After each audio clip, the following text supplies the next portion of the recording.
Hi, this short video shows how I turned my C-Pearl over and so I could work at the right height to replace the Foredeck coring material from underneath.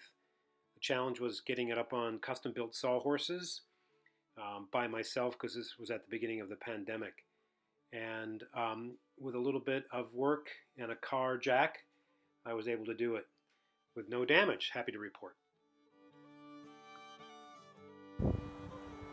Okay, here's the boat upside down on the sawhorses. That was quite a feat getting it there.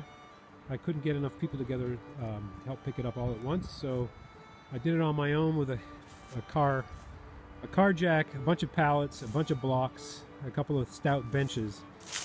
One end up and then the next end up and then back and forth, and finally got it to the height where I could stick it on the sawhorses. I think coming down will be a lot easier.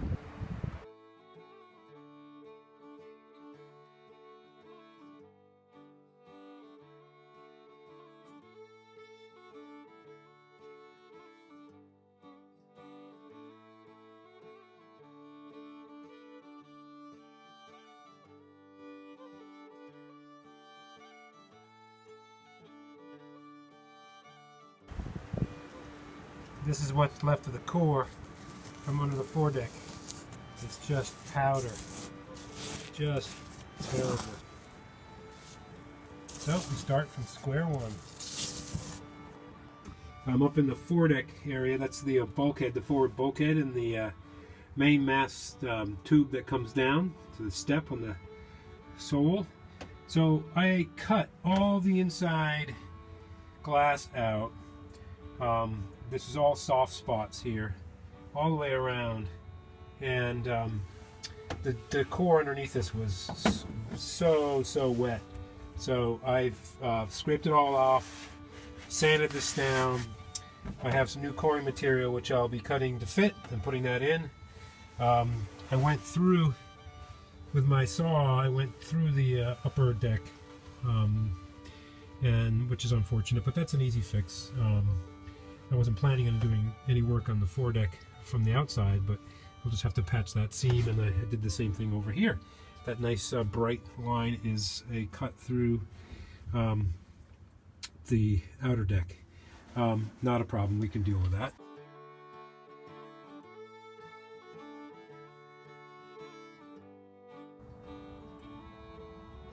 Okay, so this is inside the C-Pearl, upside down again, and I've just put in the new coring material.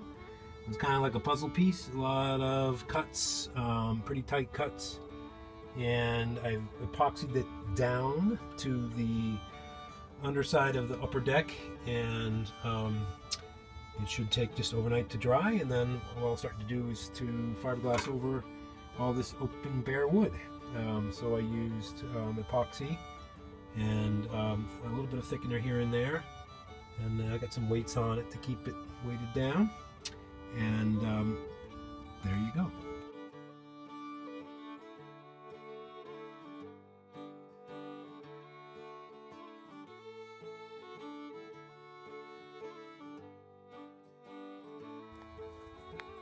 So at this point I have glued the underside of the deck back on, and half of it anyway, and these pieces, using these dumbbells to put down last night to weight these pieces down so that they get a good bond. I painted the underside, I painted the core material with a good coat of epoxy, and then the underside of the deck piece the same, and then bedded them in, pushed down, made them stick well to each other, then put some weights on top, and they are on there good. They're not coming off. So I'm going to do the rest of this now. That's all the coring material. Put that back on. This little piece here that I had to cut around to match the edge. And here the deck pieces here, they're going to go back. This one goes here, and it fits perfectly, and this other one goes next there. Okay, this is a few days later, and the inside underneath the deck, all the panels are back in the underside decking, and then I filled the gaps between these pieces with thickened epoxy, so she should be good to go.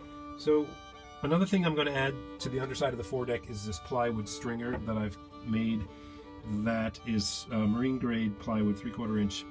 It's not attached to either side of the hull, but it's just there to add some rigidity, some structural support when you step on the foredeck.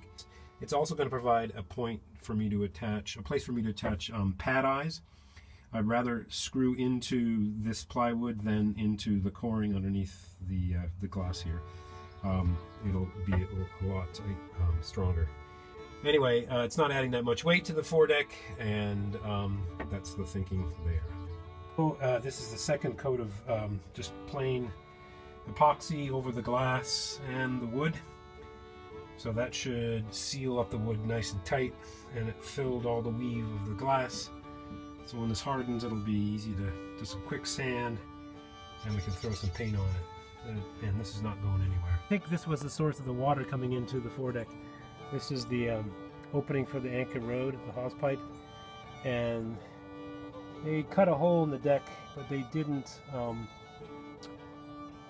seal the line. They just put a little bit of caulking, like life caulking, around the edges of the hole that they cut,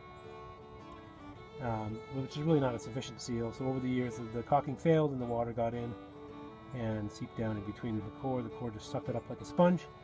So I pulled out as far as I could get all around and pulled out all the rotten core, let it dry, scrape, and vacuum, and then put some new coring in, stuffed it in there with epoxy, thickened with silica, and sealed it all around. It should be pretty good now. And I'm thinking about putting some kind of metal liner so that the chain and the rope does not have contact with any of that softer material. But it's pretty hard now. That's epoxy. Here's the finished product. Painted, all set to go to sea.